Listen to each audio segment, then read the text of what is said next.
Hello everyone, welcome to the channel. I hope you all are doing well.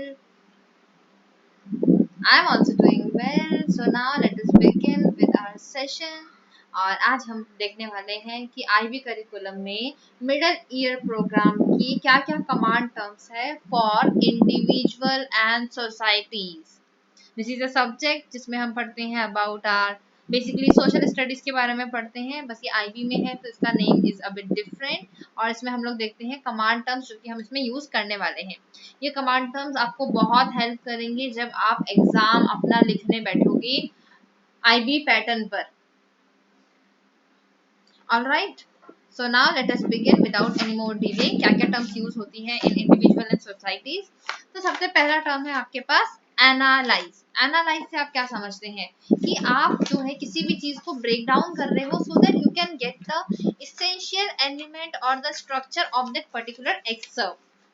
इसमें आप क्या करोगे, you are going to identify different parts relationship and you are going to add to that information to interpret that. आप उसको interpret इस form में करोगे, उसके पार्ट्स को रिलेशनशिप को इस तरह से आइडेंटिफाई करोगी सो that you can get one of the conclusion. आप एक उससे एक फाइनल कंक्लूजन को डेमोन्स्ट्रेट कर सको. इसी को हम बोलते हैं एनालिसिस. ओके, सेकेंड टर्म आती है आपकी डेमोन्स्ट्रेट. डेमोन्स्ट्रेट की अगर हम बात करें तो इसमें स्टूडेंट जो है उसको प्रूव करना होता है या अपनी रीजनिंग को क्लियर करना होता है, अपने एविडेंस क्लियर करना होता है.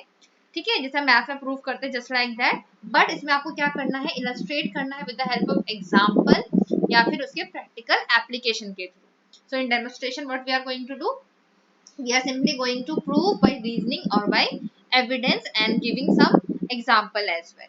Now the coming to the third term that is your describe. Describe का मतलब क्या है, बेसिकली ऐसे क्वेश्चन जहां पे आपको डिस्क्राइब वर्ड मिलता है, you need to give a detail account और picture of the situation event pattern और the process. Let us suppose कि आपको कुछ भी एक टर्म मिला है तो आप इसे क्या करोगे, उसके बारे में बहुत अच्छे से डिटेल बताओगे कि उस सिचुएशन में क्या हुआ, कौन कौन से इवेंट्स हुए. लेट अस सपोज कि 1857 का आपको रिवॉल्ट पूछ लिया तो आप उसमें क्या बताओगे, उसका क्या बैकग्राउंड था, क्या रीजन था, किसके अगेंस्ट में हुआ, ये सब आपको उसके अंदर इंक्लूड करना होता है.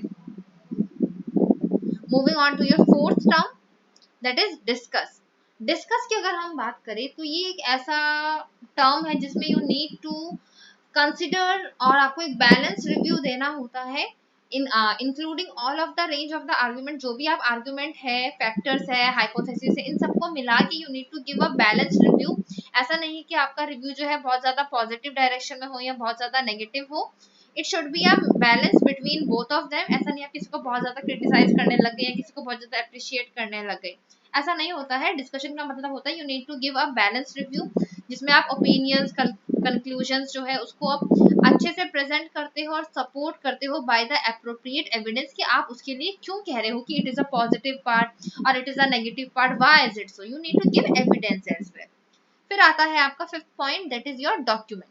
डॉक्यूमेंट का बेसिकली ये मतलब है कि जो भी आप सोर्सेज ऑफ इंफॉर्मेशन को यूज कर रहे हो उसको आप कुछ क्रेडिट दो. जैसे आप लोग पिक्चर लेते हो तो आप उसमें क्रेडिट देते हो ना कि yes my friend has click this picture. Similarly जब भी आप कोई इंफॉर्मेशन को यूज करते हो आपको उसे क्रेडिट देना पड़ता है. ये क्रेडिट आप कैसे देते हो, with the help of referencing और साइटिंग. साइटेशन इसको हम कहते हैं. इसको आप एक रिकॉग्नाइज्ड रेफरेंसिंग सिस्टम से ही देते हो. जैसे कुछ मेथड्स मैं आपको यहाँ पर बता देती हूँ. the Chicago style of referencing, Harvard style of referencing and APA style of referencing. ये तीन आपके ऐसे कॉमन है जिसको आप जनरली यूज करते हो टू गिव द रेफरेंसिंग. ये जो आप रेफरेंस देते हो जहां से आप अपने सोर्स ऑफ इंफॉर्मेशन को लिया है वो आपके टेक्स्ट में भी इंक्लूड होता है और आप उसे at the end of the work, जो भी आप उस वर्क को कर रहे हो, डॉक्यूमेंट कर रहे हो जिस भी चीज को, उसके एंड में भी आप एक लिस्ट देते हो जिसको आप रेफरेंस लिस्ट या फिर बिब्लियोग्राफी भी कहते हो. जनरली आपने देखा होगा जो रिसर्च पेपर होते हैं, ये जो हमारी बुक्स होती हैं, उनके पीछे एक बिब्लियोग्राफी लिखा हुआ होता है. It is just like that. फिर आपका आता है इवेलुएट. इवेलुएट में you are going to assess the implication and limitation. आप उसकी चीज किसी भी चीज के जो आपका सब्जेक्ट है उसको आप जज करते हो उसके आइडिया से रिलेटेड, उसके वर्क से रिलेटेड, उसके सोल्यूशन से रिलेटेड, क्या क्या मेथड उसने यूज करे हैं with respect to the criteria. तो क्राइटेरिया को समझते हुए आप उसको असेस करोगे. Basically you are going to evaluate that thing. Moving on to your seventh term exemplify. Exemplify का क्या मतलब है, जैसे हम लोग एग्जाम्पल देते हैं किसी भी चीज को रिप्रेजेंट करने के लिए, जस्ट लाइक दैट जो भी बात आप कह रहे हो उसके रिगार्डिंग में एक एग्जाम्पल दो। फॉर एग्जाम्पल जैसे अभी मैंने आपको एक चीज समझाई थी अबाउट रेफरेंसिंग। रेफरेंसिंग में मैंने आपको क्या बताया कि रेफरेंसिंग जो है वो 3 तरीके से हो सकती है ना, 3 स्टाइल मैंने आपको बताए। तो I have explain you the referencing as well as I have given you the example. तो मैंने क्या किया, इसको एग्जाम्पलीफाई कर दिया। Now coming to the 8th point, that is your explain। Explain का बेसिकली मतलब होता है that you need to give a detail account, जिसमें आप उसका रीजन भी बताओगे और कॉज भी बताओगे। फॉर एग्जाम्पल कि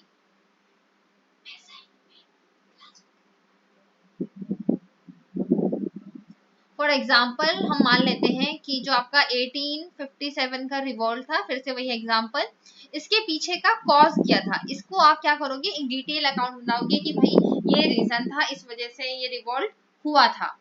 ऑलराइट, फिर आता है आपका एक्सप्लोर। एक्सप्लोर में आप क्या बताओगे, बेसिकली एक्सप्लोर का मतलब है सो that you can start your journey of systematic process of the discovery, ताकि स्टूडेंट जो है वो खुद अपनी डिस्कवरी को स्टार्ट कर सके, उसको समझ आए कि कैसे हमें चीज़ों को एक्सप्लोर करना है, डिस्कवर करना है, किस तरीके से पढ़ना है, क्या हमारा स्ट्रेटेजी होना चाहिए to find out the various discoveries. Coming on to your 10th point, that is your formulate. Formulation की अगर हम बात करें तो इसमें you need to basically express all of your relevant concept and argument precisely, यानी कि एकदम अच्छे से आपको रिप्रेजेंट करना है, एक्सप्रेस करना है और सिस्टमैटिकली करना है। जैसे कि अगर कोई भी चीज है तो पहले आप उसका इंट्रोडक्शन दो, फिर आप उसको क्या बताओगे, उस चीज का होने के पीछे कारण बताओगे, यानी कॉज बताओगे। आफ्टर दैट आप उसका सोल्यूशन बताओगे, क्या सोल्यूशन होना चाहिए था। उसके बाद you can tell about the conclusion. तो ये क्या है, आपका एक सिस्टमैटिक तरीका। ऐसा तो नहीं करोगे आप लोग कि पहले कॉज बता दिया, फिर कंक्लूजन बता दिया, फिर इसका इंट्रोडक्शन करोगे। तो that would be a systematic process. आपको सिस्टम से चलने के लिए आपको पता होना चाहिए कि आप किस तरह से you are going to formulate your answers और द कॉन्सेप्ट, कैसे अपने आर्ग्यूमेंट को लोगों के सामने एक्सप्रेस कर सकते हो। Coming to your 11th point, that is your identify. Identify की अगर हम लोग बात करें तो ये क्या करता है, ये प्रोवाइड करता है एक answer from a number of possibilities. You have a lot of possibilities of the answer, इनमें से आपको करेक्ट आंसर को चूज करना है।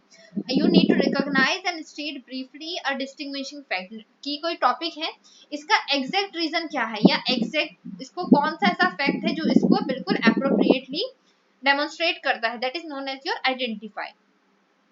Coming to your 12th point, that is your interpret. Interpret का मतलब है कि जो भी आपने अब तक नॉलेज को यूज करा है और आपने जो कुछ भी अंडरस्टैंड करा है उसको आप यूज करो अपनी नॉलेज और अंडरस्टैंडिंग को, सो दैट आप एक ट्रेंड को रिकॉग्नाइज कर सको और उसमें से एक कंक्लूजन को ड्रॉ कर सको जो भी आपको इंफॉर्मेशन दे रखी है। Coming to your 13th point, investigate. Investigate आप लोगों ने अपनी लाइफ में बहुत कॉमनली सुना भी होगा। सो इन्वेस्टिगेट का मतलब होता है कि आप जिस भी चीज को पढ़ रहे हो उसको अच्छे से ऑब्जर्व करो, स्टडी करो, एक डिटेल और सिस्टमैटिक उसको एग्जामिनेशन करो, उससे अच्छे से गो थ्रू करो, सो दैट आप उसमें से क्या कर सको, एक नया कंक्लूजन को स्टैब्लिश कर सको। इसी को हम कहते हैं investigate. Coming to your 14th point, that is your justify. Justify का बेसिकली मतलब है आपको किसी भी चीज को अपना वैलिड रीजन देना है। जो भी आपका आंसर है, कंक्लूजन है, उसके लिए you need to give valid reason as well as evidence. आप एविडेंस भी दे सकते हो या रीजन भी दे सकते हो। Coming to the next term, that is your list. This is your 15th term. इसका बेसिकली मीनिंग है कि आपको एक सीक्वेंस ऑफ आइटम्स या फिर किसी भी चीज के बारे में एक ब्रीफ आंसर आपको प्रोवाइड करना है।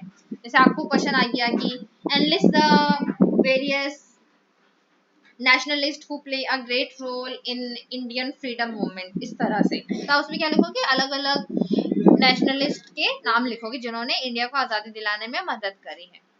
Coming to your 16th term, that is your recognise. Recognise basically means कि बच्चा जो है वो खुद पैटर्न और फीचर को देख के आइडेंटिफाई कर सके कि क्या इंफॉर्मेशन में गिवन है।